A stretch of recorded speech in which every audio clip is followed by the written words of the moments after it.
ایک وقت وہ بھی تھا کہ جب صدر آصف علی زرداری اپنے پورے تمام لوگوں کے ساتھ ایم کیو ایم کے مرکز 90 پہ آئے، بات چیت ہوئی، مستقبل کے وعدے وعید ہوئے کہ آنے والی نسلیں بھی جو ہے نا وہ ساتھ مل کے چلیں گی، اور ایک دوسرے کو اجرک ٹوپیاں پہنائی گئیں، سارے معاملات ہوئے. پھر ایسا کیا ہو جاتا تھا جب اتنے وعدے وعید کے بعد بھی؟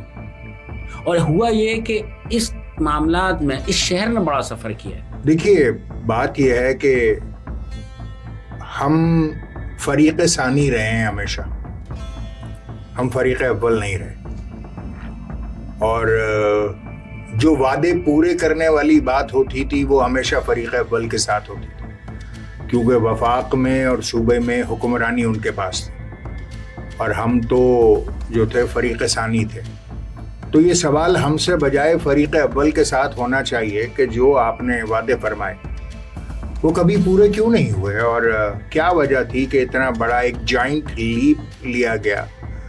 زرداری صاحب 90 تشریف لائے، صدر پاکستان ہیں وہ، اور وہاں پر وعدے وعید ہوئے. اس کے بعد ایسا کیا ہوا؟ وعدے تو زرداری صاحب نے اب بھی کیے تھے جب اب ایم کیو ایم شامل ہو رہی تھی. میں یہی عرض کر رہا ہوں نا کہ ہم ہمیشہ فریق ثانی ہوتے ہیں. سوال ہمیشہ فریق ثانی سے کیوں ہوتا ہے؟ جس کو وعدے پورے کرنے ہیں اس سے تو کوئی نہیں پوچھتا. جو بیچارہ اس انتظار میں بیٹھا رہتا ہے کہ اس سے کیے گئے وعدے پورے ہو جائیں گے، سوال اس سے ہوتا ہے. یہ کون سی سیاسی حکمت ہے یا کون سی میڈیائی حکمت ہے، میری سمجھ سے باہر ہے. مگر کبھی یہ سوال زرداری صاحب ملیں تو ضرور کیجیے گا، یہ سوال چیئرمین بلاول بھٹو ملیں آپ سے تو ان سے کیجیے گا، یہ سوال مراد علی شاہ ملیں تو ان سے کیجیے گا. تو آپ کو واضح ہو جائے گا کہ بھائی آپ نے جو وعدے فرمائے تھے وہ پورے کیوں نہیں کیے. اگر میں آپ سے یہ وعدہ کروں کہ میں کل آپ کو 100 روپے دوں گا مثال کے طور پر، تو کوئی آپ سے سوال پوچھے کہ یار وہ حیدر نے 100 روپے نہیں دیے تمہیں، تو یہ سوال آپ سے نہیں بنتا، مجھ سے بنتا ہے کہ آپ نے رفعت صاحب سے وعدہ کیا تھا کہ آپ کل 100 روپے دیں گے ان کو، مگر آپ نے کیوں نہیں دیے. اور رفعت صاحب کیوں ناراض ہو گئے آپ سے؟